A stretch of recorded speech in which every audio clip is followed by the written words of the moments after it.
saudara-saudara. Shalom. Kita berkumpul lagi di tempat ini.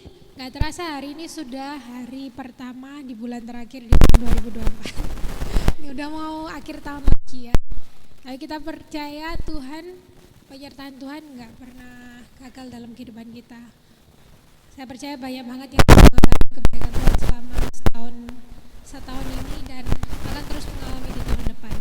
Kita mau mengawali pagi hari ini dengan doa ya. Ya Tuhan, terima kasih Tuhan, Kau sudah mengumpulkan kami di tempat ini. Kami berada di rumah-Mu Tuhan, hanya karena anugerah-Mu saja Tuhan. Dan kami mau menggunakan waktu kami pagi hari ini Tuhan untuk memuji, menyembah-Mu Tuhan, meninggikan nama-Mu. Bertatalah Tuhan di atas puji-pujian kami, di atas kehidupan kami Tuhan. Terima kasih Tuhan. Dalam nama Tuhan Yesus kami berdoa. Amin. Mari kita berdiri, kita mau kasih salam kanan kiri dulu. Sejauh itu.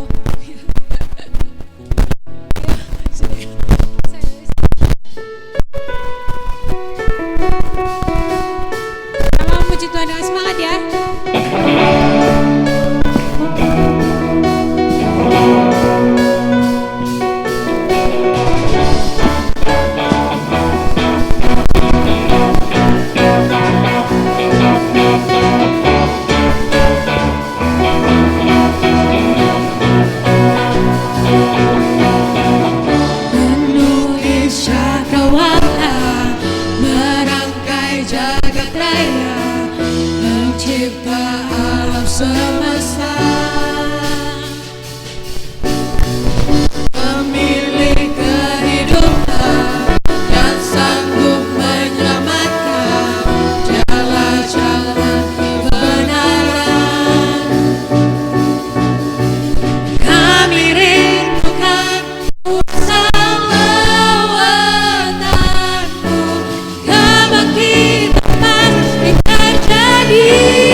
Kuasa lawatan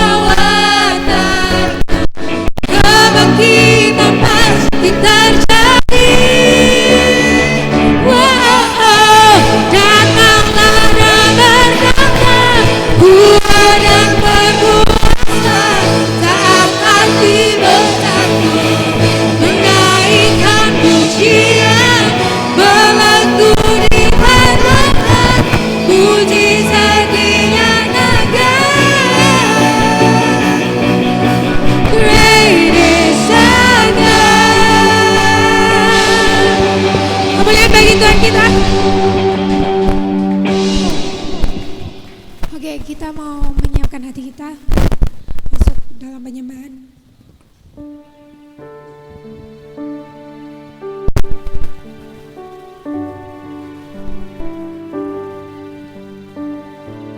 Biar di akhir tahun ini kita boleh mengingat semua kebaikan Tuhan sepanjang tahun 2024 ini. Bahkan kebaikan yang mungkin kita tidak sadar, bagaimana Dia meluputkan kita dari banyak jalan yang salah yang gak seharusnya kita ambil.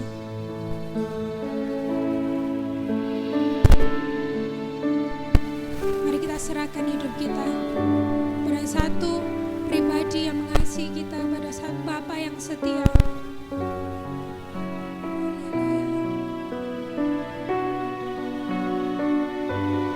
Ini kami Tuhan, mari sembah Dia.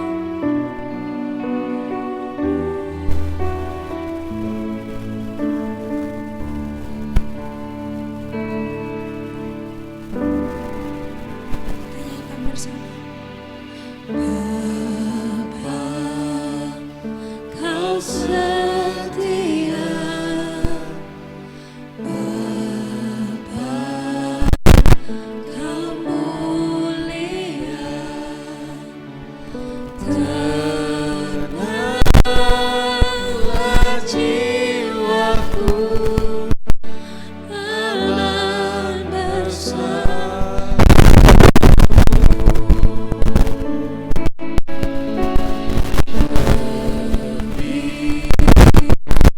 Dari harta,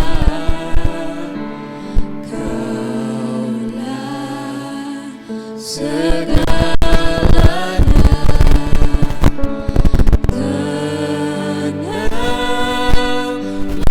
jiwaku dalam hadirat-Mu.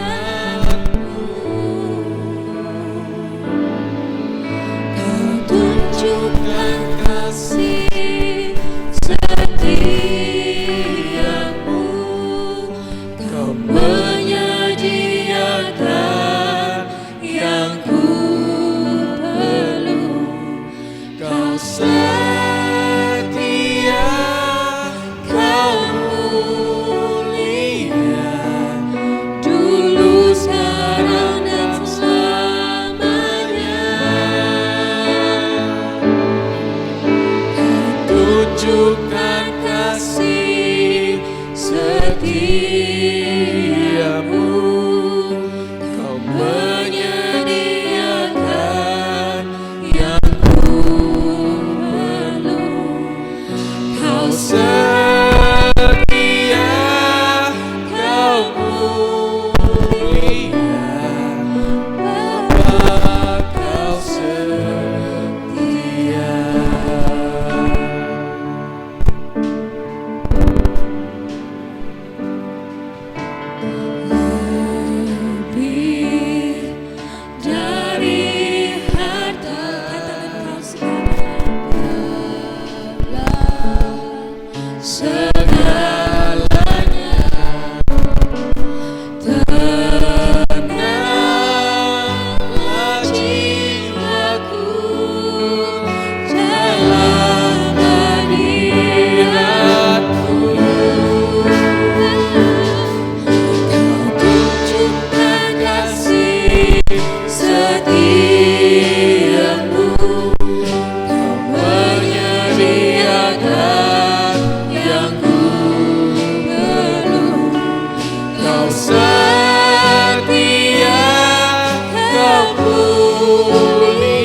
setiap musim hidupku.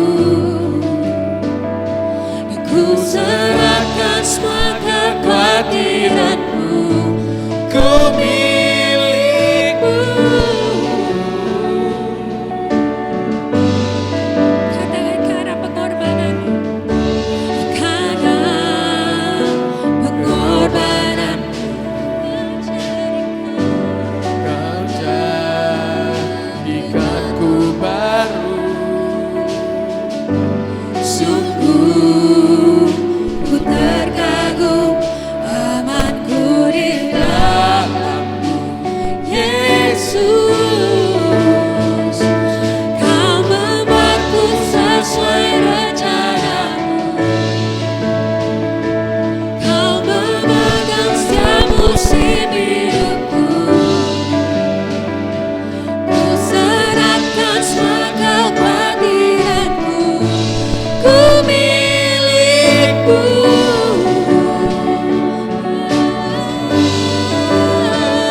Semua kekuranganku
berlaku sesuai rencana-Mu.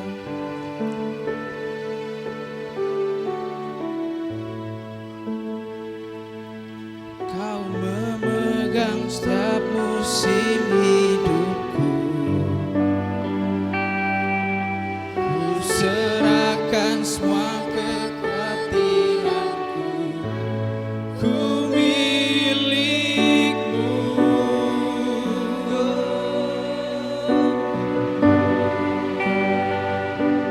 Semua kekuranganku Kau pun tahu. Tetap Kau pandang indah dalam-Mu. Angkat tanganku dan berseru, ku milik-Mu. Kau membuat kami, Kau membuatku sesuai rencana-Mu.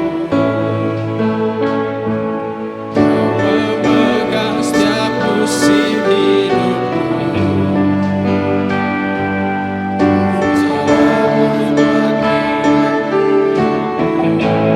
Ku milik-Mu, Tuhan. Semua kekuranganku Kau pun tahu. Tetap Kau pandang indah dalam-Mu. Ku angkat tanganku dan berseru, ku milik-Mu.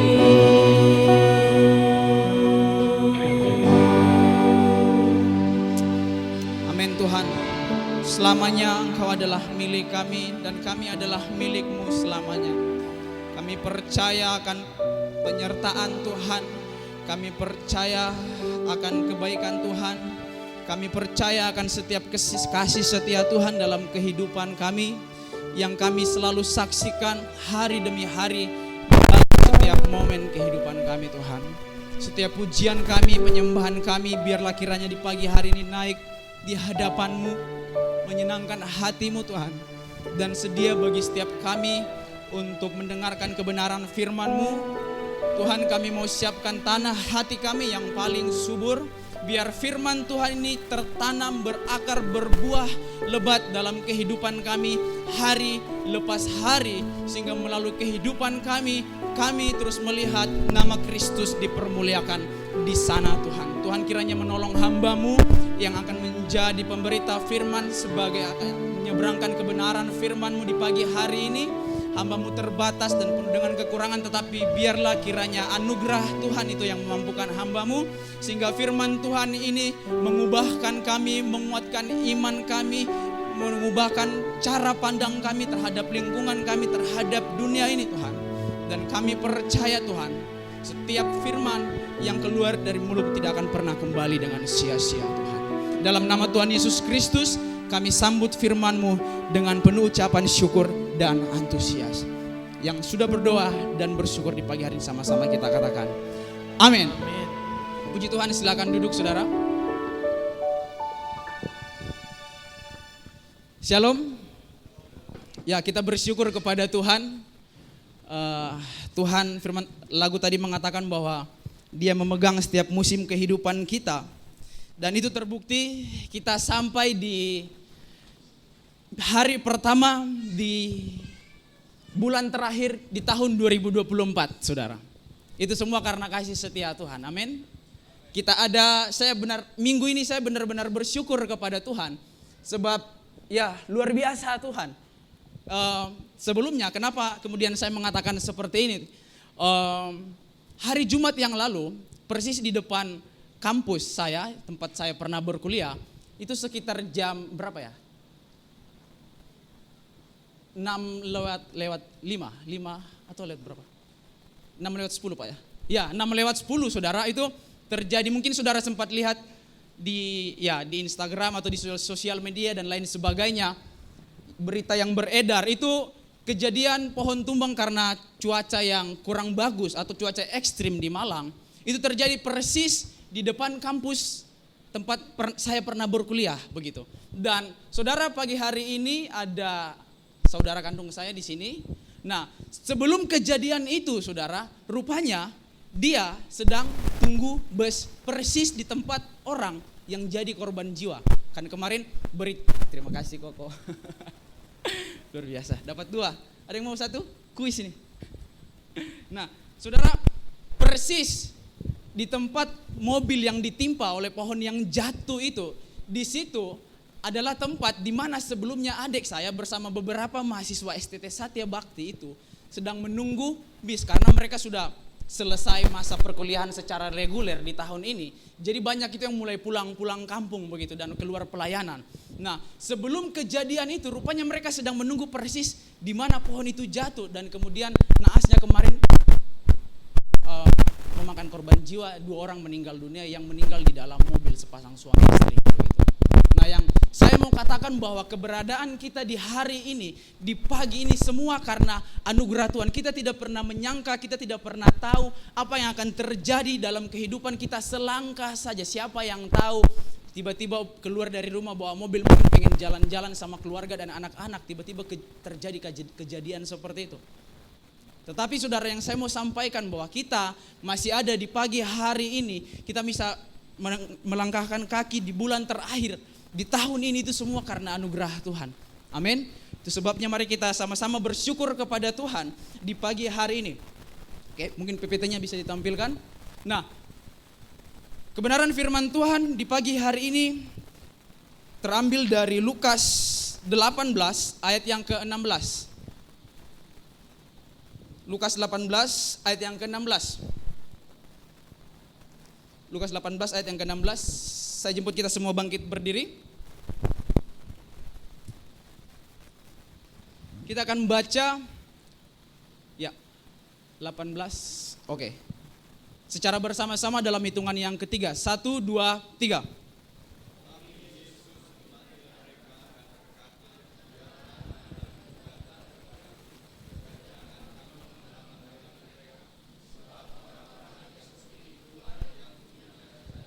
Puji Tuhan, silakan duduk. Nah, saudara, ketika berbicara tentang anak-anak di sini ya mayoritas dewasa muda dan sudah berkeluarga. Jelas siapapun di antara kita yang punya anak pasti punya sesuatu atau punya kerinduan yang besar untuk anak-anaknya, sehingga kita kemudian membiayai mereka, menafkahi mereka, menyekolahkan mereka, memastikan mereka mendapatkan pendidikan yang baik, pendidikan yang layak, dan kemudian ketika tiba saatnya mereka akan melepaskan diri dari keluarga utama mereka, tempat mereka lahir dan bertumbuh, dan pada akhirnya kemudian mereka mengambil langkah untuk menjalani kehidupan mereka sendiri, dan kemudian mereka mengambil langkah untuk kemudian membangun keluarga mereka sendiri. Jelas sebelum mereka keluar dari rumah, sebelum mereka memulai kehidupan mereka yang baru, siapapun di antara kita yang adalah orang tua pasti akan mengharapkan, menginginkan sesuatu yang terbaik untuk anak-anak kita. Amin. Siapapun dia, saudara, siapapun dia selalu menginginkan yang terbaik untuk anak-anak kita, sehingga kemudian mereka dikasih pendidikan yang layak, mereka disekolahkan di sekolah yang baik dan lain sebagainya. Bahkan ada orang-orang yang kemudian berjuang mati-matian, habis-habisan untuk anaknya kemudian bisa bersekolah. Semua yang kita lakukan sebagai orang tua, semua yang kita kerjakan sebagai orang tua, semua yang kita berikan sebagai orang tua kepada anak-anak, semuanya demi kebaikan mereka, saudara. Nah, sebelumnya, mari kita buka dalam Mazmur 127 ayat yang ketiga. Mazmur 127 ayat yang ketiga. Ya. Yang nama Yonatan, tolong bacakan kebenaran firman Tuhan ini. Mazmur 127 ayat yang ketiga.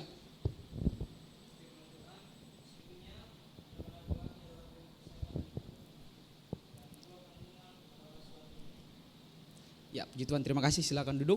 Nah, kembali ke saudara, seperti yang saya sudah katakan tadi, bahwa setiap kita yang adalah parents, yang adalah orang tua, selalu memiliki harapan atau kerinduan yang mengharapkan yang terbaik untuk anak-anak kita. Ada juga mungkin jemaat yang baru menikah dan mungkin punya rencana, atau mungkin juga Tuhan udah kasih anak, atau mungkin Tuhan juga belum kasih anak. Tetapi siapapun dia yang kemudian sekali lagi akan menjadi orang tua selalu punya kerinduan untuk memberikan yang terbaik bagi setiap anak-anak kita, saudara. Sehingga ada hal-hal yang kita berikan bagi mereka misalnya ketika kita sudah tua, kemudian kita bagi warisan dan memberikan mereka, memastikan mereka menjalani hidup mereka dengan baik dan memastikan mereka untuk memiliki kehidupan yang layak. Bahkan orang-orang tua seringkali mengatakan ya cukup papa sama mama aja yang kayak gini. Cukup papa sama mama aja yang susah atau seperti ini begitu. Jangan kamu begitu. Sehingga kita kemudian memberikan berbagai macam hal, teladan, bisa juga harta atau warisan dan lain sebagainya, saudara. Karena apa? Kita menginginkan yang terbaik untuk anak-anak kita. Dalam terjemahan bahasa Indonesia masa kini, Mazmur 127 ayat yang ketiga mengatakan begini, anak-anak adalah pemberian Allah. Sesungguhnya mereka itu adalah anugerah, saudara.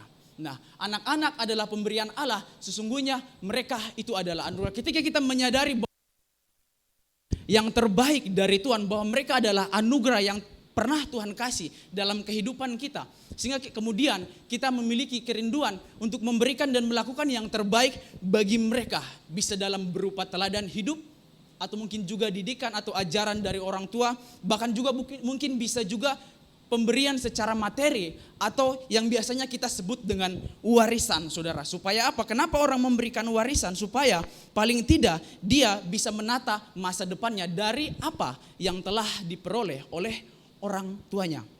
Nah, berbicara tentang warisan, saudara, National Bureau Economic Research atau NBER itu mengatakan seperti ini, harta atau warisan bisa berkurang bahkan habis di generasi ketiga atau bisa juga di generasi kedua, bisa disebabkan oleh berbagai macam hal atau faktor. Yang pertama, ketidaktahuan dari anak-anak dalam hal pengelolaan. Kemudian yang kedua juga bisa juga bukan hanya ketidaktahuan mereka tahu mungkin bisa mengelola pemberian atau warisan dari orang tua, tetapi pengelolaan yang buruk bisa menyebabkan harta atau warisan dari orang tua itu habis di generasi kedua atau di generasi ketiga begitu. Sementara data yang lain mengatakan seperti ini. Williams Group World Consultancy mengatakan seperti ini. 70% harta atau warisan pemberian dari orang tua itu hilang di generasi kedua. Dan kemudian 90% harta warisan atau pemberian dari orang tua itu hilang di generasi kedua. Jadi hilang di generasi ketiga itu 70% ada kemungkinan. Dan hilang di generasi ketiga itu kemungkinan besar jumlahnya adalah 90%. Karena apa? Bisa jadi faktor yang lain adalah karena pembagian yang tidak bijak dari orang tua begitu. Terlepas dari kita punya kerinduan untuk anak-anak kita, memberikan mereka yang terbaik, mempersiapkan hidup mereka, mempersiapkan masa depan mereka. Tetapi saudara, ada berbagai macam banyak hal yang bisa kemudian menyebabkan harta, pemberian atau warisan atau apapun teladan hidup yang kita berikan kepada mereka itu kemudian tidak akan bertahan lama seperti itu. Terlepas dari kerinduan kita, terlepas dari harapan orang tua untuk memberikan yang terbaik bagi anak-anak kita, saudara. Nah, itu sebabnya saudara penting bagi kita untuk menyadari apa sih yang terpenting buat anak-anak kita. Bukan berarti harta itu enggak penting, bukan berarti pemberian atau warisan itu tidak penting, saudara. Tetapi ada bagian yang lain yang kadangkala pada orang tua itu kurang menyadari betapa pentingnya bagian ini dalam kehidupan seorang anak yang kemudian pada satu hari dia akan meninggalkan orang tua dan akan menjalani kehidupannya sendiri. Apa itu, saudara? Sesuatu yang sifatnya kekal. Kadangkala kita hanya fokus kepada hal-hal yang bersifat materi, kepada hal-hal yang sifatnya bisa hilang dan habis oleh zaman dan habis oleh waktu. Tetapi bagaimana kita memperhatikan kehidupan kemudian anak-anak kita, bagaimana kemudian kita memperhatikan kehidupan pertumbuhan karakter iman mereka, bagaimana kemudian kita memperhatikan pengenalan anak-anak kita, bagaimana kemudian kita memperhatikan hubungan mereka dengan Tuhan, begitu. Sehingga berbicara tentang warisan, berbicara tentang pemberian, itu tidak hanya berfokus kepada materi, tidak hanya berfokus kepada hal-hal yang bisa habis oleh zaman, oleh waktu, saudara. Tetapi berbicara tentang warisan itu juga berbicara tentang sesuatu yang memiliki nilai di dalam kekekalan, saudara. Yang memiliki nilai di dalam kekekalan. Tahun 2011, Barna Group pernah melakukan penelitian bahwa perannya orang tua dalam kuatnya iman seorang anak setelah mereka dewasa itu ada memiliki sumbangsi nilai sebesar 80%. Jadi ketika orang tua sejak dini memperkenalkan mereka kepada Tuhan, memperkenalkan mereka kepada kasih Kristus, mendorong mereka untuk terlibat aktif dalam kegiatan-kegiatan di dalam gereja, dalam kegiatan-kegiatan kerohanian, saudara, itu nilainya 80% untuk mereka bisa bertahan, untuk mereka bisa mempertahankan iman mereka ketika mereka dewasa, saudara. Nilainya 80%. Jadi ada kemungkinan orang-orang yang dewasa yang kemudian ketika mereka lepas dari orang tua, kemudian mengambil keputusan untuk kemudian meninggalkan iman mereka, bisa jadi adalah orang yang pada waktu kecil, pada waktu masa kecil adalah mereka yang tidak mendapatkan pendidikan rohani, yang tidak mendapatkan pengarahan atau pembinaan secara rohani di dalam lingkungan keluarga mereka, saudara. Sehingga anak-anak yang tadinya adalah anugerah Tuhan, adalah pemberian Tuhan yang berharga, ini kemudian menjadi tanggung jawab kita untuk sedini mungkin memperkenalkan mereka kepada Kristus. Amin. Ini kemudian menjadi tanggung jawab kita, saudara.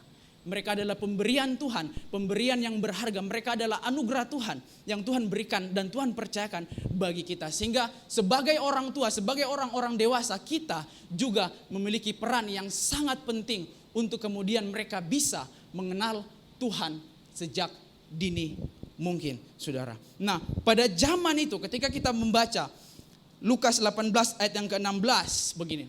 Tetapi Yesus memanggil mereka dan berkata, biarkanlah anak-anak itu datang kepadaku dan jangan kamu menghalang-halangi mereka.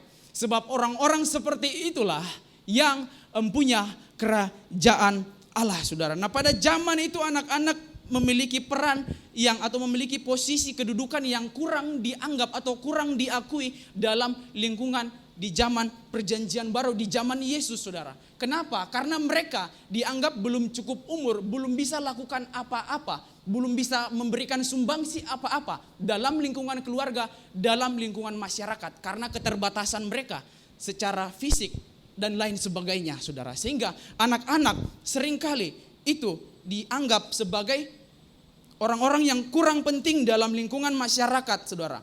Posisi mereka, orang tua menempati posisi yang jauh lebih penting dibandingkan anak-anak pada zaman itu, saudara. Dan Yesus dalam Lukas 18 ayat 16, Yesus memakai momen ini, kesempatan ini, dalam cerita ini, memakai momen ini untuk menyampaikan bahwa kerajaan Allah adalah untuk semua orang, bahkan bagi mereka yang paling kecil dalam lingkungan masyarakat, bahkan bagi mereka yang tidak punya kedudukan atau mereka yang tidak dianggap dalam lingkungan masyarakat, termasuk di dalamnya adalah anak-anak. Sehingga saudara kemudian bisa melihat bagaimana kemudian di ayat 15 di sana mereka, orang-orang yang hadir pada waktu itu, para murid memarahi mereka, anak-anak yang datang dan kemudian mau dibawa kepada Yesus untuk Yesus berkati, dimarahi. Karena mereka dianggap ya bukan apa-apa, enggak penting begitu. Justru kalian hanya akan mengganggu pelayanan Yesus pada waktu itu, saudara. Karena mereka tidak memiliki kedudukan atau posisi sama sekali dalam lingkungan sosial, dalam lingkungan masyarakat pada zaman itu. Nah, bagaimana hari ini kemudian kita melihat dan menyikapi anak-anak kita, saudara? Bagaimana kemudian hari ini kita melihat sebagai orang-orang dewasa, kita melihat dan menyikapi anak-anak kita, Injil bagi anak-anak. Kita melihat sebelumnya, di ayat sebelumnya, ayat 15.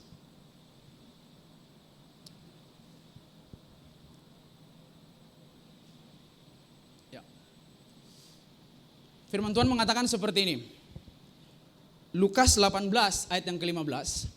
Maka datanglah orang-orang membawa anak-anaknya yang kecil kepada Yesus. Supaya apa? Supaya ia menjamah mereka. Melihat itu, murid-muridnya memarahi orang-orang itu. Melihat itu, murid-muridnya memarahi orang-orang ini. Bagaimana kemudian kita melihat dan menyikapi anak-anak dalam masa kini, saudara. Dan kemudian kita bisa melihat tadi sebelumnya bahwa pada zaman itu anak-anak tidak memiliki kedudukan yang penting bukan hanya di lingkungan keluarga, tetapi juga di lingkungan sosial dan di lingkungan masyarakat pada zaman itu. Karena apa? Mereka dianggap belum bisa untuk melakukan apa-apa, begitu saudara. Bagaimana kemudian kita melihat dan menyikapi anak-anak pada zaman ini? Slide berikutnya. Nah, yang pertama adalah membawa mereka kepada Tuhan. Kita melihat tadi bahwa di sini dikatakan, maka datanglah ayat 15 orang-orang membawa anak-anaknya yang kecil kepada Yesus supaya ia menjamah mereka. Melihat itu, murid-muridnya memarahi orang-orang itu. Murid-murid yang lihat waktu orang-orang tua, para parents ini membawa anak-anak mereka kepada Yesus untuk diberkati, murid-murid marah. Karena apa? Ada latar belakang yang seperti itu tadi. Bahwa anak-anak ini akan dianggap justru hanya akan mengganggu. Siapa sih mereka? Penting gak sih mereka? Karena apa?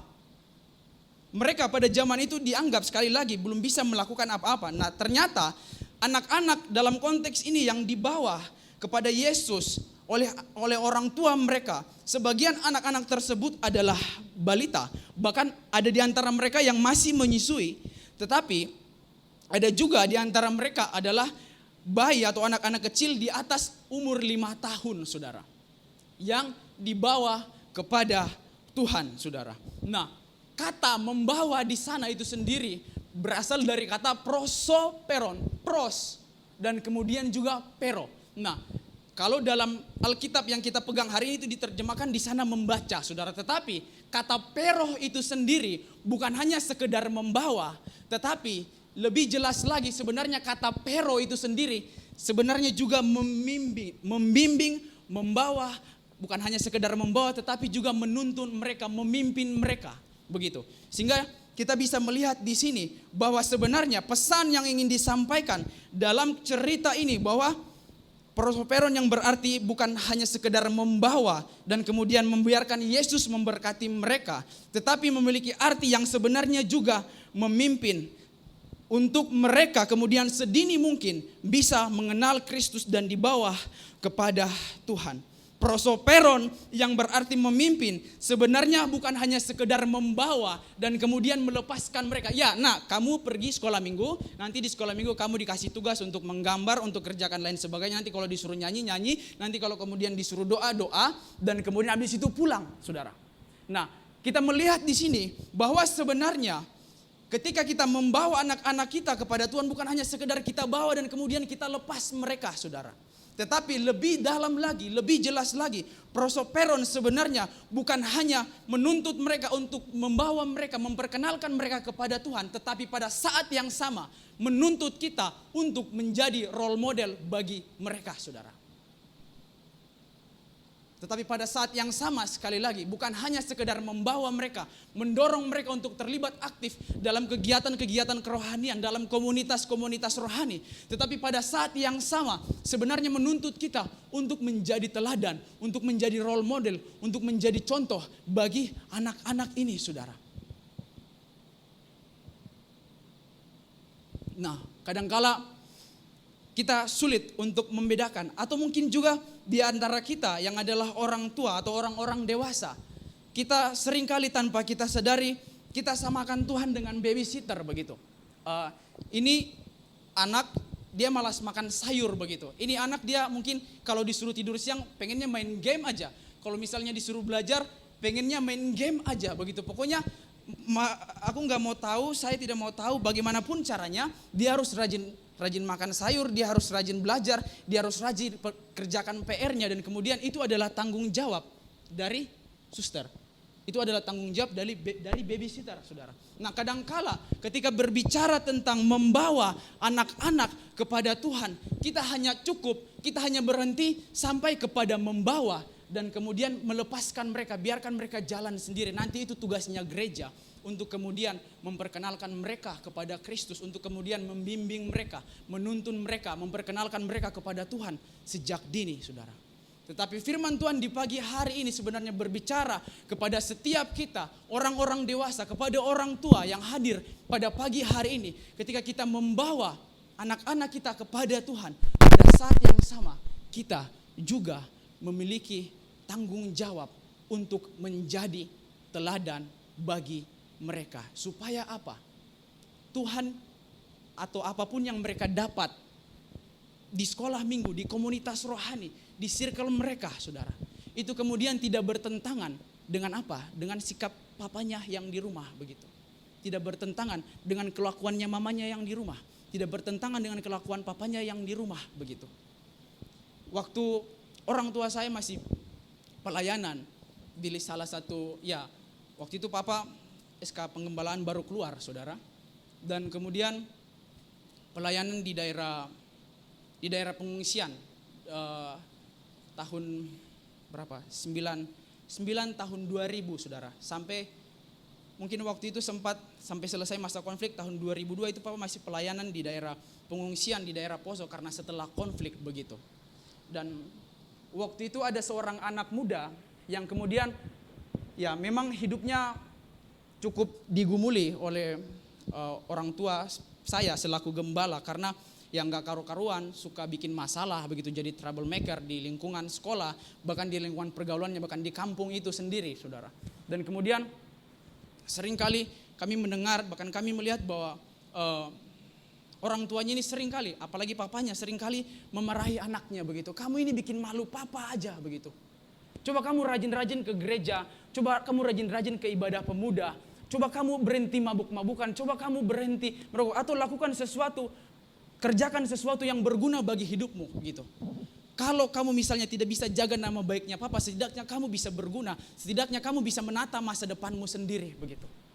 Berhenti mabuk-mabuk, berhenti merokok dan lain sebagainya. Orang tuanya selalu bilang dia kayak gitu.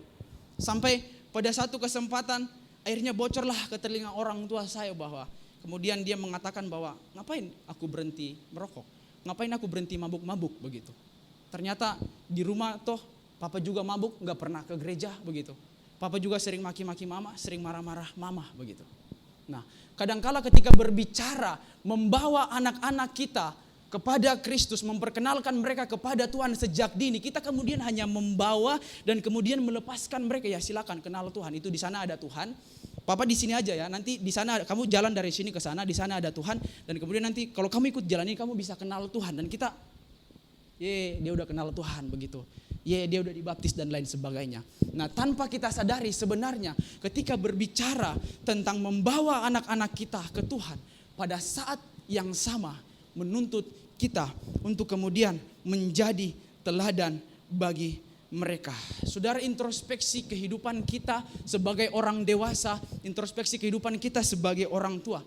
Bisa jadi kemudian anak-anak kita sulit untuk mengenal Tuhan, sulit untuk mengenal kasih Kristus, mengerti kasih Kristus. Karena apa?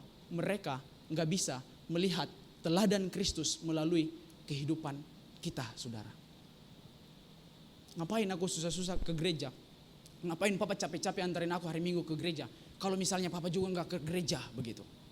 Nah, bisa jadi anak-anak kita sulit untuk mengenal dan mengerti kasih Kristus, seberapa Tuhan mengasihi mereka. Karena apa, saudara? Mereka nggak bisa melihat teladan Kristus melalui kehidupan kita. Kadang-kala kita menuntut mereka untuk kemudian menjadi orang yang mengenal Tuhan, mencintai Tuhan, mengasihi Tuhan. Bahkan kita punya mungkin kerinduan untuk kemudian anak-anak kita bisa terlibat aktif dalam komunitas rohani, dalam pelayanan. Tapi pada saat yang sama kita nggak bisa menjadi teladan bagi mereka, saudara. Jadi bukan hanya kita tahu kita punya tanggung jawab yang besar untuk mendidik anak-anak, memperkenalkan mereka kepada Tuhan sejak dini, saudara. Tetapi pada saat yang sama Tuhan meminta tanggung jawab kita sebagai orang tua untuk kemudian menjadi teladan bagi mereka. Pastikan mereka tidak hanya mengenal Tuhan, mereka tidak hanya mengenal siapa itu Kristus, mereka tidak hanya mengetahui betapa Tuhan mengasihi dan mencintai mereka, tidak hanya ketika mereka hadir dalam kebaktian sekolah minggu. Tapi pastikan, saudara, mereka bisa menyadari kasih Tuhan. Mereka bisa tahu bagaimana Tuhan mencintai mereka waktu mereka melihat ayahnya, mamanya, orang tuanya, keluarganya mengasihi mereka. Sehingga Tuhan yang mereka kenal pada waktu mereka sekolah minggu, guru sekolah minggu mungkin bilang, ya Tuhan itu baik, Tuhan itu mengasihi kalian, mencintai kalian. Tapi pada saat yang sama, hal yang sama mereka dapatkan ketika mereka kembali ke rumah mereka. Jadi ini kemudian menuntut peran kita juga sebagai orang tua, saudara. Slide berikutnya. Nah, bagian yang kedua adalah bagaimana kemudian kita melihat dan menyikapi anak-anak yang tadi dikatakan adalah anugerah Tuhan, adalah pemberian Tuhan. Dikatakan di sana jangan menghalangi mereka, saya berikan judul di sana, jangan menghalangi, biarkan mereka merasakan kasih Tuhan. Jangan menghalangi, biarkan mereka merasakan kasih Tuhan. Dalam ayat yang ke-16 ada tercatat, mudah-mudahan kelihatan. Nah, di sana dikatakan seperti ini. Tetapi Yesus memanggil mereka dan berkata, biarkanlah anak-anak itu datang kepadaku dan jangan kamu menghalang-halangi mereka. Sebab apa? Sebab orang-orang yang seperti itulah yang empunya kerajaan Allah, saudara. Jadi murid-murid yang hadir pada waktu itu, yang datang dan kemudian menyaksikan bagaimana para orang tua, para parents ini membawa anak-anak mereka kepada Tuhan, kemudian melarang dan kemudian memarahi mereka. Karena apa? Itu tadi, mereka dianggap mengganggu, hanya akan bikin rusuh aja, ribut-ribut, nanti Tuhan Yesus mau pelayanan, kalian lari-lari dan lain sebagainya. Karena apa? Orang-orang ini menganggap bahwa anak-anak ini adalah anak-anak yang kemudian akan mengganggu jalannya pelayanan pada waktu itu, saudara. Nah, karena apa? Anak-anak seperti tadi saya katakan, mereka tidak memiliki dalam lingkungan sosial dan dalam budaya yang patriarki pada zaman itu, begitu. Kamu bisa dianggap, kamu bisa diakui kalau misalnya kamu bisa lakukan sesuatu atau bisa kerjakan sesuatu. Kalau misalnya kamu belum bisa lakukan apa-apa, belum bisa kerjakan apa-apa, ya kamu bukan siapa-siapa, begitu. Jadi anak-anak termasuk dalam kelompok yang marginal atau kaum yang marginal di zaman itu, ya, mereka yang tidak dianggap, saudara. Dan menariknya di sini Yesus kemudian melarang mereka dan kemudian mengatakan, biarkanlah anak-anak itu datang kepadaku dan jangan kamu menghalang-halangi mereka. Sebab orang-orang yang seperti itulah yang empunya kerajaan Allah, begitu. Nah, seringkali bukan hanya di lingkungan sosial atau dalam lingkungan masyarakat, bahkan dalam pengalaman saya melayani, ada, ya, tanpa mengurangi kecintaan dan penghargaan saya kepada gereja-gereja Tuhan, ada gereja-gereja kemudian yang tidak terlalu concern dan tidak terlalu memperhatikan betapa pentingnya pelayanan bagi generasi, bahkan pelayanan bagi anak-anak, begitu, saudara. Mereka tidak mendapatkan pendidikan secara rohani, pengajaran Alkitab yang baik, saudara. Dan kemudian sehingga tanpa disadari ini kemudian tidak hanya membawa dampak bagi kehidupan atau kondisi gereja pada waktu itu juga, tetapi lebih parah lagi, itu kemudian akan mempengaruhi bagaimana perjalanan kehidupan mereka sebagai orang-orang percaya, begitu. Mereka, anak-anak atau generasi yang tidak sedini mungkin dibawa atau diperkenalkan kepada Tuhan, itu ada kemungkinan suatu hari nanti seperti yang saya sampaikan tadi di awal, mereka kemudian akan meninggalkan iman mereka, meninggalkan kepercayaan mereka, meninggalkan Tuhan. Nah, jadi anak-anak pada zaman itu dianggap sebagai orang-orang yang belum bisa lakukan apa-apa dan tidak diakui. Tetapi yang menarik di sini respon Yesus ketika Yesus memarahi mereka ternyata mengandung makna bahwa sebenarnya kerajaan Allah atau Injil itu adalah untuk semua orang, bahkan untuk mereka yang dianggap sebagai kaum marginal atau orang-orang yang tidak dianggap, saudara. Sehingga kemudian Yesus dengan tepat menggunakan momen ini untuk kemudian memberikan pesan bahwa Injil itu adalah semua orang, bahkan bagi mereka yang gak dianggap, bahkan bagi mereka yang dianggap sebagai kaum marginal, begitu. Nah, kalau kita lihat kisah pasal yang ke-18 ayat 15 sampai ayat yang ke-17, sebenarnya itu persis terjadi setelah peristiwa di mana Yesus berbicara tentang perumpamaan tentang orang Farisi dan pemungut cukai yang pada waktu itu sedang datang berdoa, saudara. Sedang datang berdoa, begitu. Bahwa untuk datang kepada Tuhan, untuk datang menghampiri tata kasih karunia Tuhan, diperlukan sikap seperti anak-anak kecil yang membawa datang dengan kerendahan hati, melepaskan semua kebanggaan mereka, melepaskan semua yang mereka miliki, untuk kemudian datang menghampiri Tuhan, mengakui dosa-dosa mereka, mengakui keterbatasan mereka, untuk kemudian meminta anugerah Tuhan untuk turun atas mereka, begitu. Itu yang saudara bisa lihat di dalam Lukas 18 ayat yang ke-9 sampai ayat yang ke-14, persis sebelum peristiwa Yesus memberkati anak-anak. Jadi mereka yang seringkali dianggap adalah orang-orang yang tidak penting, tidak punya posisi, tidak punya kedudukan, bukan hanya saja di lingkungan keluarga tetapi juga di lingkungan masyarakat, tetapi di lingkungan sosial, saudara. Pada waktu itu ternyata Yesus mau mengatakan bahwa kasih Allah, ternyata kabar baik itu ditujukan untuk semua orang. Tidak dibatasi oleh kelompok masyarakat, oleh golongan masyarakat tertentu, tidak dibatasi oleh suku dan lain sebagainya. Bahwa kasih Allah itu sebenarnya ditujukan oleh semua orang. Dan Yesus mengatakan di ayat yang ke-17, aku berkata kepadamu sesungguhnya barang siapa tidak menyambut kerajaan Allah seperti seorang anak kecil, ia tidak akan masuk ke dalamnya. Untuk datang kepada Tuhan, untuk datang kepada Dia diperlukan kerendahan hati, yang diperlukan kerendahan hati dan ketulusan seperti yang dimiliki oleh seorang anak-anak, saudara. Jadi kasih Allah atau Injil atau kabar baik itu sebenarnya ditujukan oleh setiap orang. Ini menunjukkan bahwa apa?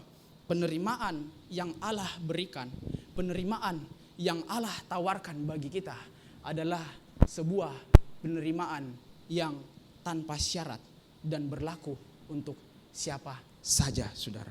Nah, termasuk di dalamnya adalah anak-anak kita. Slide berikutnya. Nah, ya, Henry Nouwen dalam bukunya yang berjudul In the Name of Jesus mengatakan seperti ini. Anak-anak perlu tahu bahwa mereka dicintai oleh Tuhan, bukan karena apa yang mereka lakukan, tetapi karena siapa mereka, begitu. Nah, firman Tuhan datang di pagi hari ini kepada saya dan saudara bahwa terlepas siapapun dia, dianggap atau tidak dianggap, diakui atau tidak diakui, dianggap berharga atau tidak, bahkan mereka yang termasuk dalam kelompok atau golongan yang terkecil sekalipun termasuk di dalamnya adalah anak-anak, begitu. Setiap orang dikasihi oleh Tuhan. Tuhan memberikan penerimaan, menawarkan penerimaan untuk setiap orang datang kepada Dia, datang kepada Kristus adalah sebuah penerimaan yang tanpa syarat, saudara. Yesus mengasihi setiap orang termasuk anak-anak, itu adalah fakta. Ya, kita tahu itu bahwa Yesus mengasihi setiap orang termasuk di dalamnya mungkin anak-anak, itu adalah fakta yang sama-sama kita tahu, saudara. Tetapi anak-anak perlu merasakan kasih Tuhan melalui apa? Kasih kita kepada mereka, saudara. Pastikan mereka bisa melihat, pastikan mereka bisa mengenal, pastikan mereka bisa merasakan kasih Tuhan. Betapa baiknya Tuhan, betapa Tuhan mengasihi mereka. Bukan saja hanya dari pembacaan, waktu mereka baca Alkitab, waktu mereka disuruh hafal ayat dan lain sebagainya. Tetapi saudara, pastikan saudara, anak-anak ini kemudian merasakan kehangatan kasih Tuhan melalui dari cara kita mengasihi mereka, saudara. Melalui cara kita mengasihi mereka. Keluarga, gereja, keluarga Kristen atau gereja Tuhan harus menjadi tempat di mana anak-anak bisa merasakan dan mengalami kasih Tuhan. Ya, cukup menyedihkan memang ketika kita bisa melihat dan menyaksikan ada gereja-gereja yang kemudian kurang concern dengan pelayanan generasi, terlebih khusus kepada pelayanan anak-anak, saudara. Tetapi yang saya mau sampaikan bahwa ya, kita bersyukur kepada Tuhan, kita ada dalam satu komunitas yang Tuhan tempatkan dalam wadah gereja SIF, House of Restoration, saudara, di mana kita bisa melihat dan menyaksikan anak-anak mereka, anak-anak kita atau adik-adik kita, mereka dibawa kepada Tuhan, diperkenalkan Tuhan kepada Tuhan sejak dini, saudara. Tetapi yang saya mau katakan bahwa mereka datang ke gereja itu hanya hari Minggu doang, begitu. Mereka datang ke gereja hanya hari Minggu doang, begitu. Dan berapa lama sih waktu untuk mereka Sunday School? Paling 45 menit paling lama, begitu. Ya, kalau misalnya saya yang cerita mungkin bisa agak lama karena pasti ada yang menangis karena suara saya terlalu besar, begitu. Seperti yang terjadi waktu kita retreat, begitu. Nah, tetapi yang saya mau sampaikan, mereka datang ke gereja hanya hari Minggu dan kemudian bisa jadi hanya 45 menit, paling lama 1 jam, sisanya mereka main-main dan kemudian mereka pulang ke rumah, saudara. Yang saya mau katakan, ketika mereka kembali, ketika mereka berinteraksi dengan saudara, para orang tua, pastikan mereka juga merasakan kasih Tuhan itu dari orang tua mereka, dari orang-orang terdekat mereka. Jangan sampai kemudian kita beranggap dan memiliki anggapan bahwa ya, sekolah minggu itu cukup, waktu mereka hafal ayat itu cukup, waktu mereka nyanyi pujian Kristen itu cukup. Tetapi Tuhan berbicara kepada saya dan saudara di pagi hari ini bahwa sebenarnya untuk membuat mereka merasakan, mengenal kasih Tuhan, itu diperlukan peran kita sebagai orang tua. Jangan sampai saudara, Tuhan yang diceritakan sama guru sekolah minggu itu bertentangan dengan siapa Tuhan yang mereka lihat dari bagaimana perilaku orang tua mereka ketika mereka di rumah begitu. Loh, katanya Tuhan baik, katanya Tuhan sayang sama aku, katanya tadi guru sekolah minggu di Sunday School bilang Tuhan sayang sama aku, mengasihi aku, sayang papa mama, sayang sama semuanya. Tapi kok bisa papa gak sayang sama aku? Kok bisa papa marah-marah sama mama? Kok bisa papa ngomong kasar? Kok bisa papa ngomong kotor sama mama? Kok bisa papa marah-marah sama aku begitu? Pastikan Tuhan yang mereka kenal waktu mereka di Sunday School adalah Tuhan yang mereka bisa lihat dari kehidupan orang tua mereka ketika mereka di rumah, saudara. Jadi apa yang menjadi kesimpulan untuk setiap kita para orang tua dan yang kita kemudian hari akan menjadi orang tua begitu?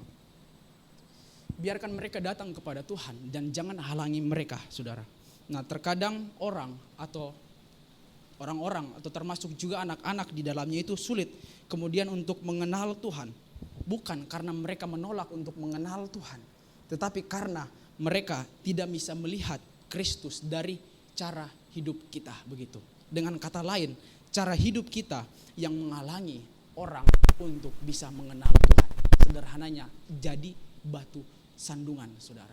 Orang tidak bisa mengenal Tuhan bukan karena mereka tidak mau atau menolak untuk mengenal Tuhan, tetapi karena dari kehidupan kita yang tidak bisa mencerminkan seberapa baiknya Tuhan, seberapa Tuhan mengasihi saya, mengasihi kamu, mengasihi kita semua. Amin. Kebenaran firman Tuhan. Setelah selesai berbicara, biar kiranya Tuhan dan Roh Kudus dengan kuasanya terus berbicara dalam kehidupan kita, pribadi lepas pribadi. Mari kita tundukkan kepala sejenak. Nyanyikan satu pujian. Ya, saudara, memang penting untuk kita mendidik mereka sedini mungkin, memperkenalkan anak-anak kita kepada Kristus, tetapi mereka juga perlu dibawa ke Tuhan. Itu sebabnya nanti tanggal 7 ada KKR anak. Pastikan anak-anak saudara atau mungkin juga teman-teman dari anak-anak saudara mereka bisa hadir. Melalui kesempatan momen ini kita pakai untuk kemudian mereka bisa mengenal dan merasakan kasih Kristus. Amin.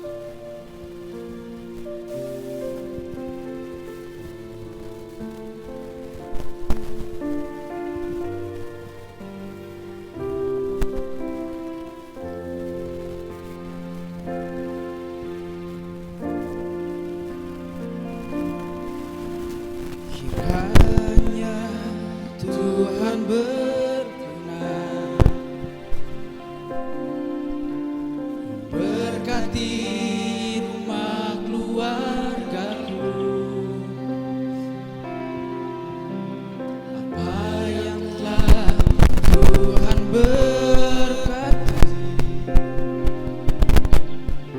diberkatilah untuk selamanya. Sebab Tuhan melindungi, Tuhan menyinari dengan wajah-Nya dan beri kasih karunia, damai sejahtera.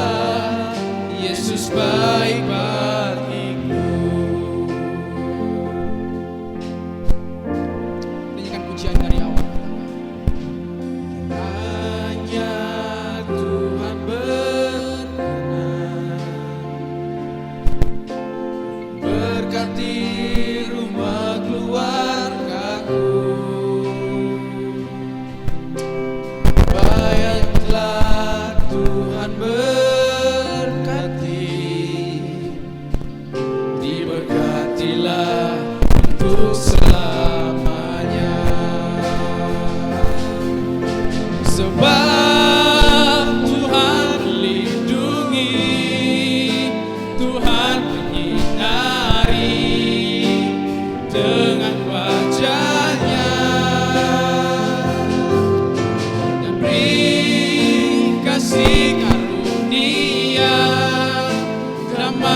sejahtera.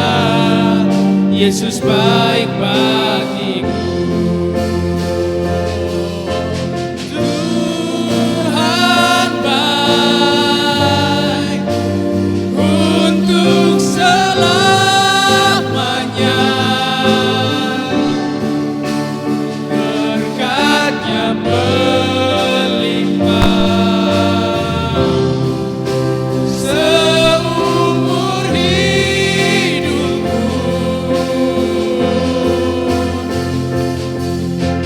Tuhan baik untuk selamanya.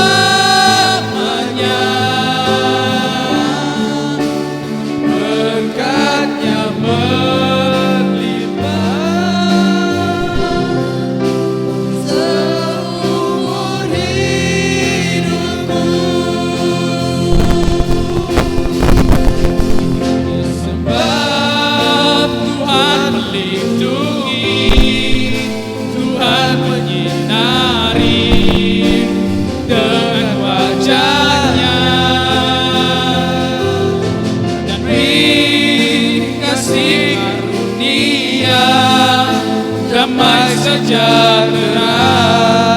Yesus baik sebab Tuhan melindungi.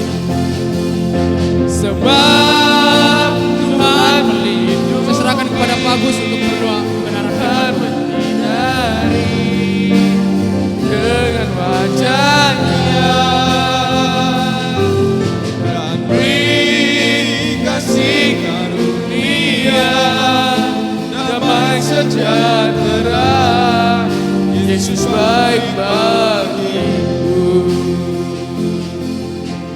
Beri kasih karunia damai sejahtera. Yesus baik bagiku.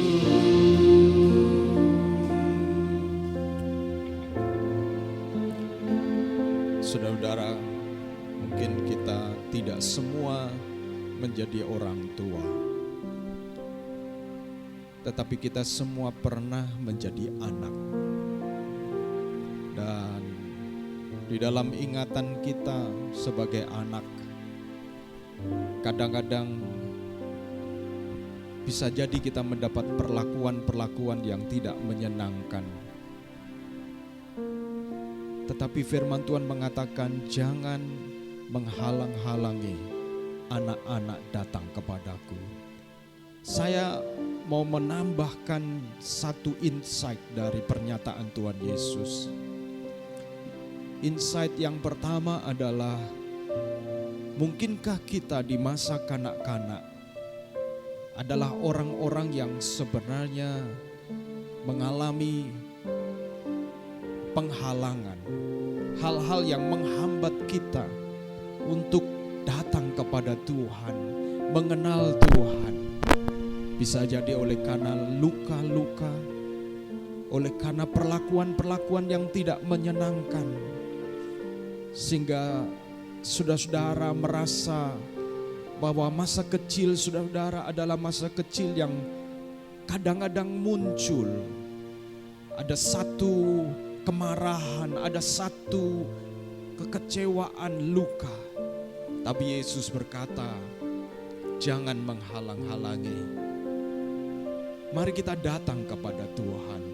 Kalau saudara dan saya pada masa-masa yang lalu, saudara membutuhkan jamahan Tuhan, uluran tangan Tuhan dengan masa kecil kita. Saudara-saudara, saya pernah berjumpa dengan seseorang yang kadang-kadang dia berperilaku aneh, kadang-kadang dia berperilaku mudi, dan setelah diruntut-runtut, ternyata ada sesuatu dengan masa kecilnya yang dia tidak pernah bisa menyelesaikannya. Dan Tuhan mengasihi dia, Tuhan mengasihi dia. Ini insight yang pertama dari firman Tuhan. Yang kedua, bisa jadi saudara dan saya bukan orang tua, tapi kita punya keponakan, kita punya tetangga, kita punya anak-anak kecil, anak-anak yang di sekitar kita. Kita melihatnya lucu, atau kita kadang-kadang tidak mengacuhkan mereka. Tetapi firman Tuhan mengajarkan kita mengerti hati Yesus. Hati Yesus yang terbuka untuk anak-anak. Hati Yesus yang mengundang anak-anak. Biarlah kita juga menjadi kepanjangan dari hati Yesus. Dengan memperhatikan anak-anak itu, saudara-saudara. Saudara-saudara, saya punya tetangga yang ketika anak-anak mereka masih kecil, ada hal-hal yang sering terjadi. Mereka kadang-kadang tantrum, kadang-kadang mereka begitu, suara mereka seperti membuat tetangga kiri kanan merasa terganggu. Tetapi saudara-saudara, saya mencoba mendekati keluarga ini, mendekati anak-anaknya. Dan saya bersyukur kalau pada akhirnya mungkin sekitar 1 tahun ini saya melihat keluarga ini setiap minggu membawa anak-anak mereka kepada Tuhan. Yang sebelumnya saya tidak pernah lihat. Saudara-saudara, tidak harus ke gereja di SAF, tetapi kita memperkenalkan mereka, membawa mereka kepada Tuhan. Mari kita datang kepada Tuhan sebagai respon kita kepada firman Tuhan. Kita bangkit berdiri bersama-sama. Sebagai respon kita kepada firman Tuhan, kita mengingat masa kecil kita. Dan Yesus mau saudara menghampiri Dia. Kalau ada hal-hal yang berhubungan dengan masa kecil kita, Tuhan tahu itu. Tuhan ada di sana. Dan biarlah kita terbuka kepada Dia. Tuhan Engkau tolong saya, berkati saya, jamah saya. Yang kedua, kita mewakili anak-anak di sekitar kita. Bisa jadi itu anak kita, bisa jadi keponakan kita, bisa jadi anak-anak dari teman-teman kita. Mari kita datang kepada Tuhan dan Tuhan tolong supaya Tuhan menjamah mereka melalui kita. Haleluya. Mari kita datang kepada Tuhan. Bapa di dalam surga, anak-anak memiliki jiwa yang sebenarnya sangat mudah dipengaruhi, sangat mudah diarahkan. Kadang-kadang mereka punya kemauan yang keras, tetapi sesungguhnya mereka membutuhkan sentuhan cinta, sentuhan kasih.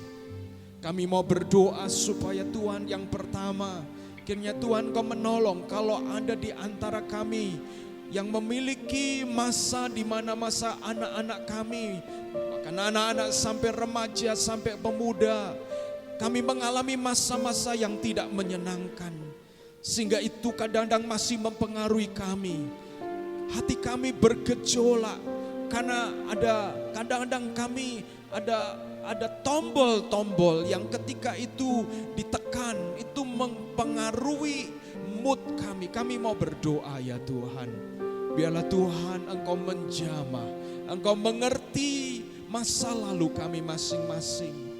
Tuhan Engkau nyatakan jamahan-Mu. Kami mau berdoa sebagaimana Yesus menjamah anak-anak ini. Biarlah Engkau menjamah masa lalu kami masing-masing. Engkau menyembuhkan, Engkau memulihkan Tuhan. Sehingga pada akhirnya ketika kami menjadi orang tua, tidak ada satu lingkaran setan yang terus berputar-putar, di mana tanpa sadar kami memperlakukan anak kami seperti kami diperlakukan dulu. Kami mau patahkan, mau putuskan siklus itu di dalam nama Yesus. Sehingga kami nantinya menjadi papa, menjadi mama yang seperti hati Bapa, seperti hati-Mu Yesus. Kami juga berdoa ya Tuhan, biarlah Tuhan ajar kami melepaskan pengampunan kepada orang-orang yang pernah melukai, kepada orang-orang yang memperlakukan kami perlakuan-perlakuan yang tidak adil, yang tidak menyenangkan. Bisa jadi itu orang-orang terdekat. Kami mau melepaskan pengampunan itu Tuhan, sebab Engkau Yesus mengundang kami untuk datang kepada Engkau ya Tuhan. Kami juga berdoa ya Tuhan untuk anak-anak di sekitar kami. Bisa jadi itu anak-anak kami, anak tetangga, keponakan. Kami mau berdoa biarlah kami menjadi saluran berkat buat mereka. Kami bukan orang-orang yang menghalangi mereka untuk datang kepadamu Yesus. Dengan kesibukan kami, dengan excuse kami, tanpa sadar kami bisa menghalangi mereka ya Tuhan. Tuhan kau tolong kami. Justru sebaliknya, kami yang menghantar dan bahkan kami membawa mereka mengenal Tuhan Yesus secara pribadi. Terima kasih ya Tuhan, Engkau berkati hamba-Mu Saudara Raymond. Engkau pakai hidupnya, Engkau pakai masa depannya untuk kemuliaan Tuhan. Demi nama Yesus kami bersyukur dan berdoa. Amin. Saudara tetap berdiri, kita akan masuk di dalam perjamuan kudus saudara-saudara. Saya mengundang pelayan perjamuan kudus untuk maju ke depan, membantu.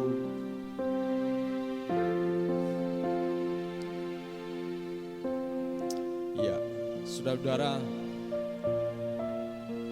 perjamuan kudus mengingatkan kita di dalam kitab Korintus ada dua hal yang selalu diingatkan melalui perjamuan kudus. Yang pertama, ke belakang, mengingat pengorbanan Yesus. Ketika Yesus memecah-mecahkan roti, dia berkata, inilah tubuhku. Mengingat tubuh Yesus yang telah dipecahkan bagi kita.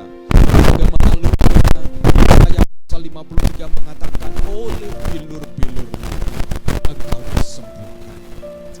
Kita mengimani bahwa Yesus memiliki kuasa yang menyembuhkan, sebab di dalam Yesaya 53 dikatakan bahwa segala sakit penyakit kita telah ditanggungnya.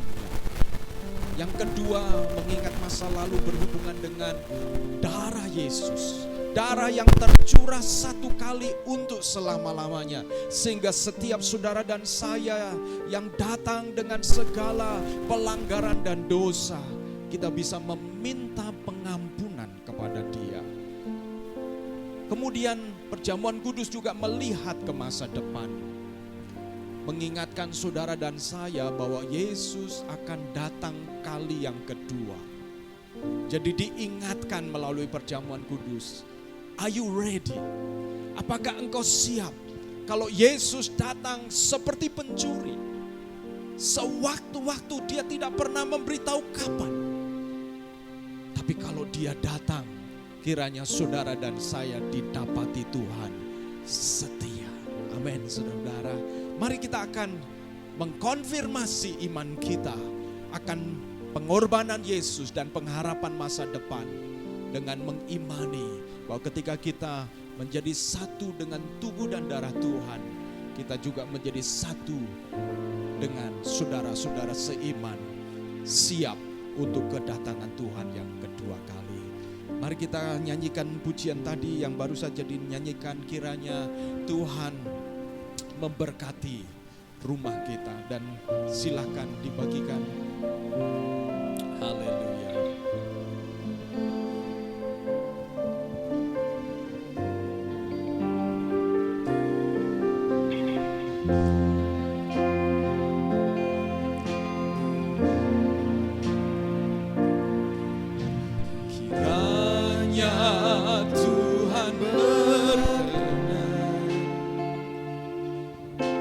Memberkati rumah keluargaku,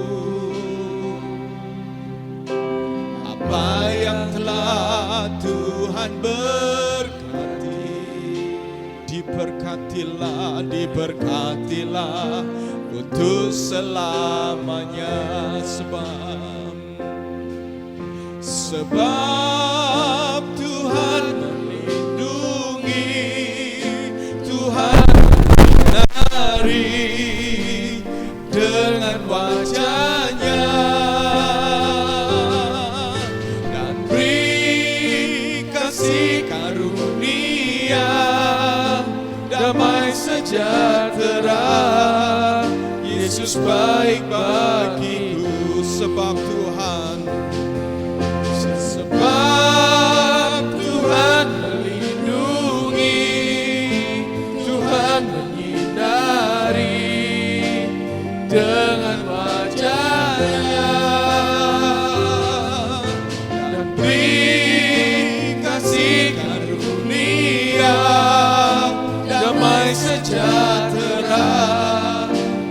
Yesus baik bagiku. Amin, haleluya. Apakah semua saudara-saudara sudah terlayani oleh unsur-unsur perjamuan kudus yang telah dibagikan?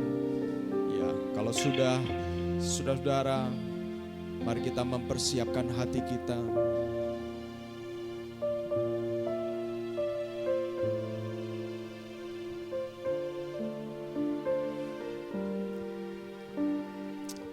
Saudara-saudara, mari kita mengambil roti. Maka Yesus mengambil roti yang melambangkan tubuhnya dan berkata, inilah tubuhku yang telah dipecah-pecahkan bagi kamu. Dan setiap kali kamu memakannya, ingatlah akan aku. Mari kita makan bersama-sama.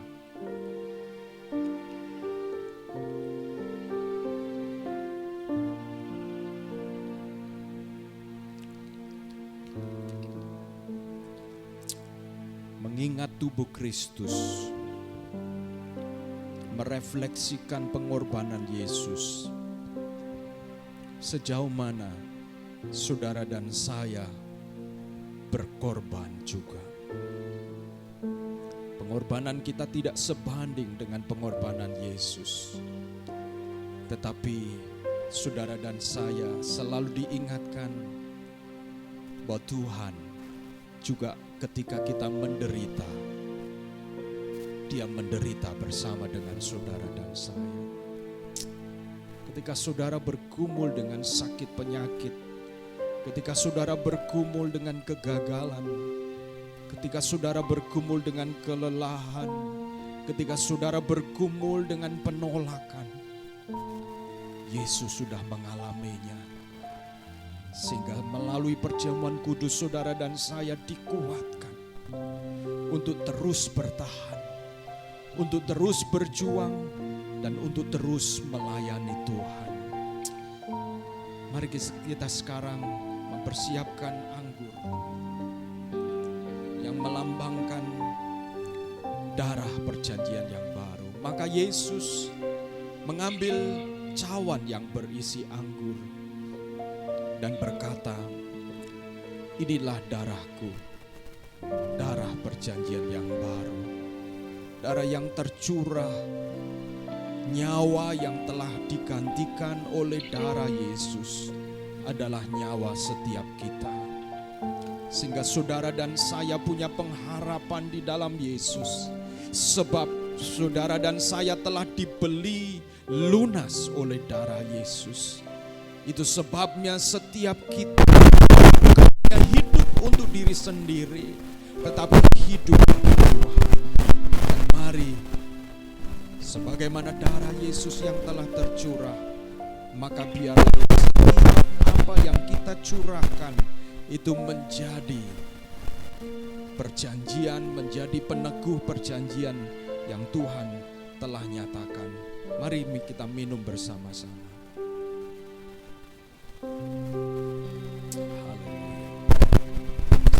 Amin. Haleluya. Haleluya. Haleluya. Haleluya. Haleluya. Haleluya. Haleluya. Haleluya.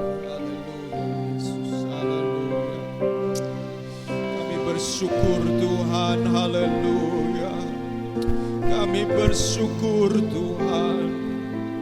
Kami bersyukur Tuhan buat kebaikan-Mu, buat pengorbanan-Mu Tuhan. Tuhan, kami bersyukur Yesus.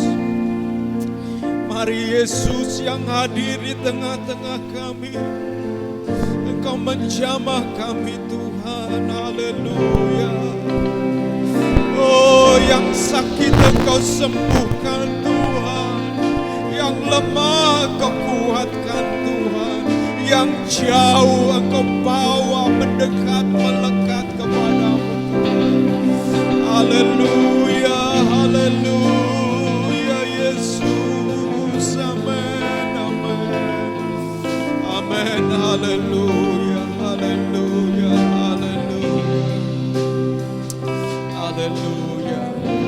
Saya mohon dengan kasih Kristus, Bapak Pendeta Dedi bisa berdoa mengucap syukur.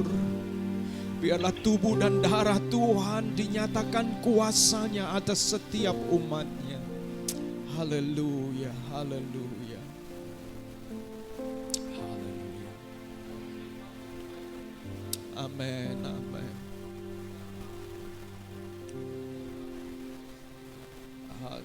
Haleluya.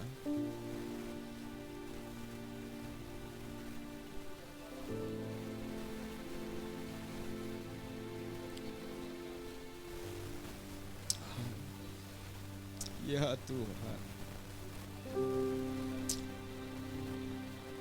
Amin, amin. Amin.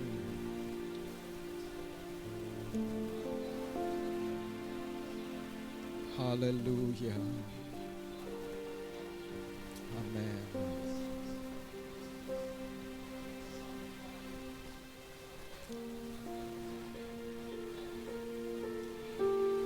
Haleluya. Haleluya. Amin. Amin. Amin. Haleluya. Amin.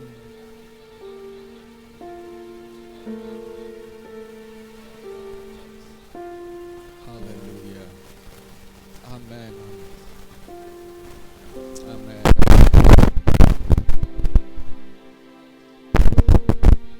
Amin. Amin.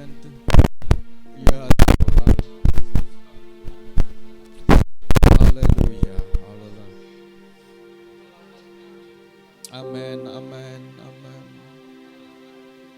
Ya Tuhan. Amin. Amin. Ya Tuhan. Haleluya. Haleluya. Haleluya. Amin. Amin. Amin.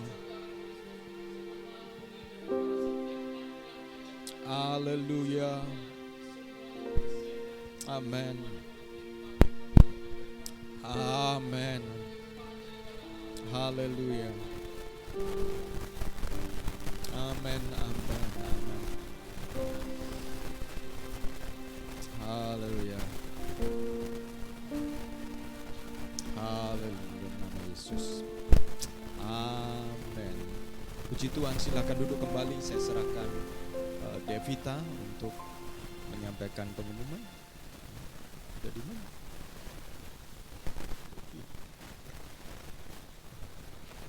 Oke.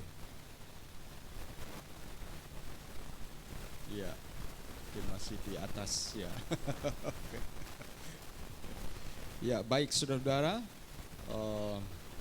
saya mengambil kesempatan untuk meng-highlight ada satu pengumuman yang sangat penting, di mana hari Sabtu depan, saudara-saudara, tanggal 7 akan ada KKR anak-anak, KKR Kids ya.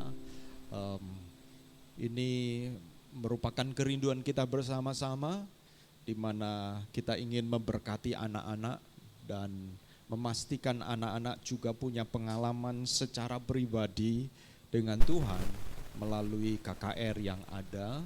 Jadi hari Sabtu ini saudara-saudara bisa membawa anak-anak, tetangga, keponakan ya.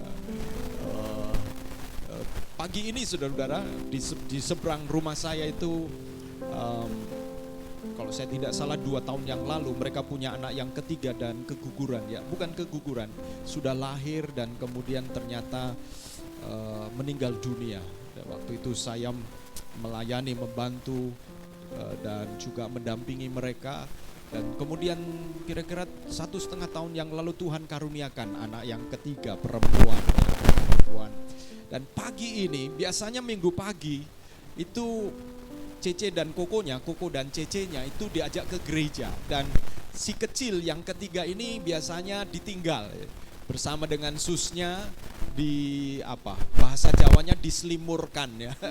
Dialihkan perhatiannya untuk kemudian dibawa keluar sampai Koko dan Cece-nya dengan mobil orang tuanya pergi sekolah minggu. Tapi pagi ini saudara, saya mendengar sejak pagi namanya Gia ini ya, itu happy, nyanyi la la la la la la la la gitu. Dan ternyata apa saudara, waktu saya mau pergi ke gereja, saya mengamati Gia sudah keluar dengan baju dress. Ternyata dia diajak ke gereja pagi itu. Dia dimanusiakan.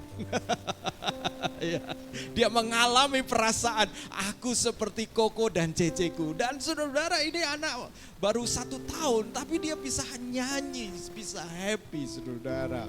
Perlakuan kita kepada anak-anak akan mendapatkan respon yang apa adanya dari anak-anak juga. Kalau orang tua mungkin walaupun sedih dia bisa pura-pura happy, tapi kalau anak-anak saudara dia nggak bisa pura-pura. Dan saya melihat bahwa bagaimana kita memperlakukan anak-anak kita. Mari kita bawa anak-anak kita, anak-anak tetangga, anak-anak keponakan, ipar kita pada hari Sabtu nanti. Silakan saya persilakan Devita melanjutkan pengumuman. Oke. Shalom teman-teman, sekarang waktunya kita untuk memberikan persembahan terlebih dahulu. Oke, saya akan pimpin untuk doa persembahan kita pada siang hari ini ya. Mari kita berdoa. Tuhan Yesus, terima kasih Tuhan atas kesempatan hari ini kami boleh datang ya Tuhan ke rumah-Mu ya Tuhan untuk beribadah dan bersekutu bersama teman-teman kami di sini ya Tuhan. Ya Tuhan, sebentar lagi kami akan memberikan persembahan, kiranya Engkau berkati setiap tangan yang memberi dan kiranya persembahan ini dapat dipergunakan untuk memperbesar kerajaan-Mu saja. Dalam nama Tuhan Yesus kami berdoa, amin. Oke, saya akan berikan waktu untuk setiap saudara bisa memberikan persembahan. Untuk persembahan saudara bisa transfer ke rekening yang tertera di sini di belakang, atau kita juga menyediakan kotak persembahan. Jika ingin memberikan persembahan secara langsung tunai, kita juga menyediakan amplop dan kotak persembahan di belakang. Sambil saya akan bacakan satu ayat dari Roma 12 ayat 1, karena itu saudara-saudara demi kemurahan Allah, aku menasihatkan kamu, persembahkanlah dirimu sebagai persembahan hidup yang kudus yang berkenan kepada Allah. Itu adalah ibadahmu yang sejati. Terima kasih untuk setiap saudara yang sudah setia untuk memberikan persepuluhan maupun persembahan untuk mendukung pekerjaan Tuhan di SIF. Oke. Kami dari segenap keluarga SIF mengucapkan terima kasih untuk setiap saudara yang sudah datang pada siang hari ini. Kami juga mengucapkan terima kasih untuk setiap saudara yang sudah memberikan pelayanan yang terbaik untuk hari ini. Dan welcome untuk saudara yang baru pertama kali mungkin baru hadir di SIF. Dan kami juga encourage untuk setiap hari Minggu kita ada Sunday Service setiap hari Minggu jam 10 di tempat ini. Kita juga mengundang untuk setiap saudara bisa hadir di minggu depan. Dan ada yang spesial nih, di hari Sabtunya di tanggal 7 Desember jam 4 sore itu akan ada Kids KKR. Jadi kita akan adakan ibadah ini untuk kids ya. Ini mungkin baru pertama kali ya kita lakukan sepanjang secara SIF. Dan ini terbuka untuk umum. Jika teman-teman mungkin ada bayangan, oh kira-kira ada keponakan atau anaknya teman mungkin yang mau diundang untuk bisa hadir. Ini mungkin menjadi kesempatan kita juga untuk mengajak mereka untuk bergabung di gereja kita gitu ya. Jadi kita juga menginvite teman-teman untuk bisa hadir di Kids KKR Sabtu 7 Desember jam 4 sore di gereja. Dan Special Christmas Celebration SIF akan diadakan tanggal 15 Desember 2024 jam 10.30 ya. Diingetin lagi jam 10.30 bukan jam 10 di Grand Club. Grand Club itu di tengah kota, Gubeng. Nah itu juga mungkin jadi kesempatan buat kita nih, buat warga yang mungkin ada di timur untuk bisa join juga Christmas Celebration. Dan ini open untuk umum, akan ada banyak orang tua yang hadir. Jadi kita juga kemarin sudah mengadakan Christmas Caroling dan kita mengundang beberapa orang tua dari jemaat di sini. Jadi buat teman-teman mungkin yang punya orang tua atau punya tante, om yang mungkin tinggal di Surabaya dan belum join Christmas Celebration juga bisa diajak nih di Christmas Celebration SIF. Dan untuk persiapan Natal kita umumkan untuk hari Selasa akan ada Moment of Restoration online untuk seluruh panitia Natal bisa hadir dan ikut meeting bersama. Dan juga Kamis dan Jumat seluruh KTB akan ditiadakan untuk fokus persiapan Natal. Kita juga mau membuka lowongan untuk kerja bakti, untuk dekorasi dan persiapan Kids KKR ya. Ini bukan lowongan ya, ini sukarela gitu ya. Mensupport lah, kita mau support sama-sama karena ini gereja kita, ini juga acara kita sama-sama. Kita juga memberkati orang banyak dan kita juga butuh uluran bantuan untuk dekorasi dan persiapan Kids KKR. Jadi nanti kita akan umumin nih buat teman-teman yang mungkin available waktunya bisa support dan bisa hadir untuk menolong kita ya. Sekian pengumuman dari saya kembalikan ke Pak.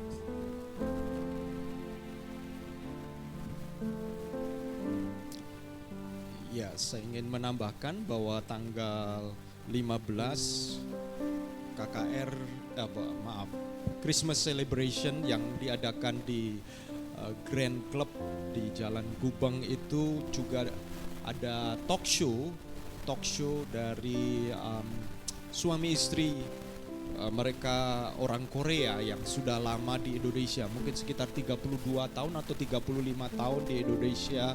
Mereka punya hati untuk melayani di Indonesia sehingga mereka mendirikan sekolah di Kota Malang, dan kita ingin mendengar bagaimana kehidupan mereka. Tentu tidak semua kisah hidup mereka, tetapi ada sesuatu yang saudara kalau mendengar pasti akan diberkati Tuhan, yang mereka akan sharingkan di dalam talk show tersebut. Jadi bisa undang orang-orang lain, orang tua ya, dan juga keluarga kita untuk hadir. Kami sangat terbuka.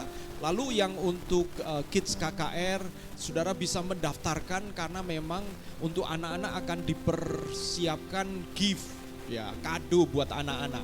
Jadi kalau tidak didaftarkan kasihan nanti kelewatan kadonya begitu ya. Jadi ada acara tertentu di mana gereja mempersiapkan kado untuk anak-anak tersebut. Jadi tolong bisa didaftarkan kepada Ibu Lili yang mengorganisir KKR anak-anak ya.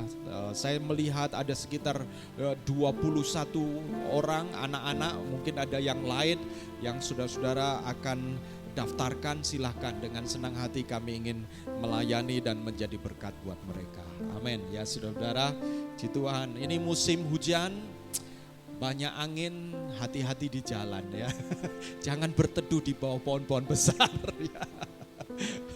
Wah, ini peristiwa kemarin yang terjadi tepat di depan gerbang Sekolah Tinggi Teologi Satya Bakti itu heboh di komunitas Sati ya saudara-saudara, karena kebetulan ada CCTV kami yang kemudian menyorot ke gate tersebut, dan peristiwa ketika pohon asem yang sudah puluhan tahun itu rubuh saudara-saudara, itu benar-benar kelihatan melalui CCTV. Dan tadi disampaikan Nathan ini mahasiswa tingkat 1 yang baru saja kemarin hari Jumat itu adalah penutupan semester. Mereka biasanya pulang ke tempat masing-masing dan bersyukur.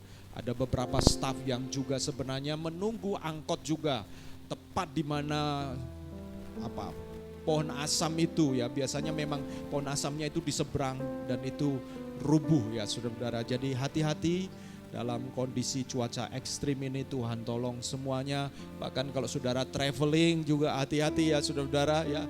Naik pesawat kita doakan semua baik-baik saja ya. Tuhan tolong kita semuanya. Mari kita akan akhiri ibadah kita. Oh ya, di belakang ada berkat Tuhan ya yang telah disediakan oleh keluarga Tang Hendra ya. Kita tepuk tangan dulu ya. Ada berkat Tuhan. Jadi jangan pulang karena kita bisa fellowship dulu. Dan tadi disampaikan, wah ini para prianya ternyata hari Minggu ini banyak yang melencer atau kemana, padahal tenaga pria ini dibutuhkan untuk kerja bakti. Kita akan menyingkirkan bangku-bangku ini sebab hari Sabtu depan ini akan dipasang matras untuk anak-anak Sunday School dalam KKR anak-anak. Jadi ya tenaga wanita juga nggak apa-apa ya untuk membantu mempersiapkan ruangan ini. Mari kita bangkit berdiri bersama-sama.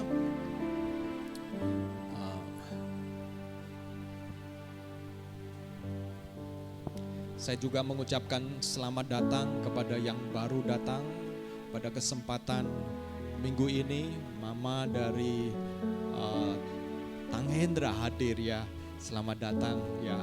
Tuhan berkati. Ya, mari kita akan mengucap syukur bersama-sama mengakhiri ibadah kita. Ya, mengakhiri ibadah kita. Mari kita berdoa. Bapa, kami mengucap syukur Tuhan, karena Engkau sungguh baik bagi setiap kami. Di awal bulan Desember ini, kami datang bersama-sama Tuhan sebagai suatu keluarga SAF. Kami mengucap syukur buat kemurahan-Mu sepanjang hampir selesai tahun ini. Saatnya Tuhan, kami mau menyerahkan setiap kehidupan kami. Biarlah Tuhan menolong setiap saudara-saudara kami. Kami juga berdoa untuk saudara-saudara kami yang berulang tahun dalam beberapa waktu. Kami berdoa menyerahkan mereka. Biarlah Tuhan memberkati mereka. Kami berdoa untuk Tang Hendra yang berulang tahun juga bersama dengan Taka ya Tuhan. Tuhan berkati mereka. Engkau tahu perjuangan pergumulan mereka. Tetapi Tuhan tidak pernah membiarkan anak-anak-Mu bergumul sendirian. Engkau akan hadir menjadi Bapa yang baik. Engkau membuka pintu-pintu, memberkati pekerjaan mereka. Kami juga berdoa untuk Diana yang juga berulang tahun. Kiranya Tuhan Engkau berkati mereka juga. Kami juga berdoa untuk saudara-saudara kami yang berapa waktu dalam bulan November ini berulang tahun. Biarlah Tuhan juga memberkati mereka semuanya ya Tuhan. Kami menyerahkan Tuhan, Engkau menolong setiap kami masing-masing agar kami menjadi pelaku-pelaku firman Tuhan. Terima kasih ya Tuhan buat berkebaikan-Mu. Berkati juga fellowship kami melalui makanan dan minuman yang telah disediakan.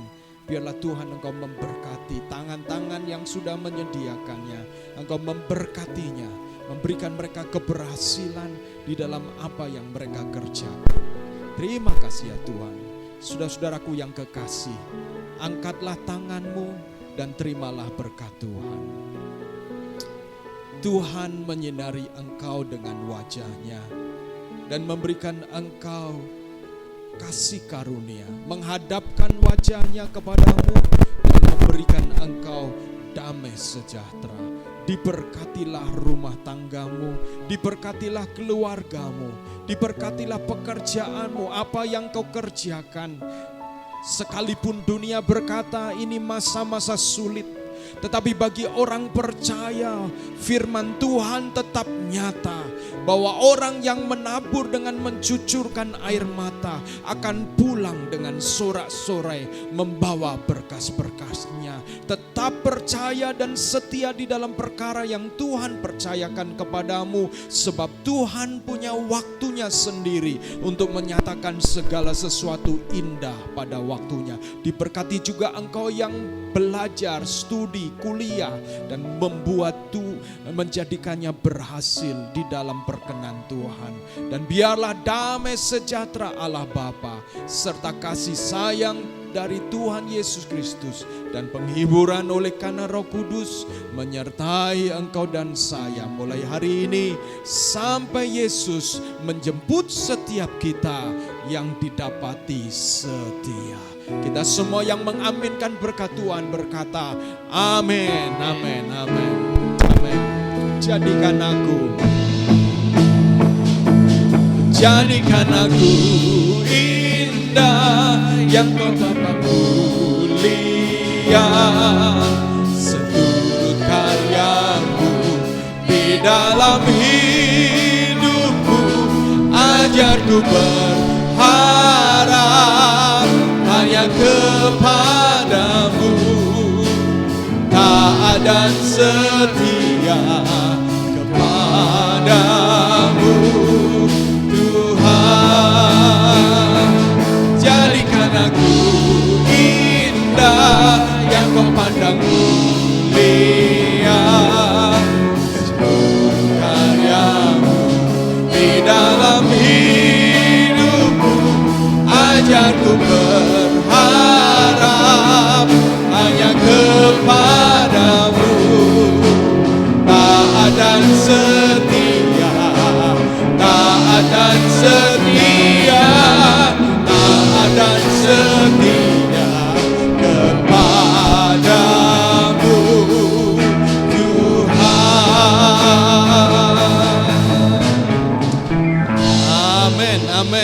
Tuhan memberkati kita semuanya. Happy Sunday.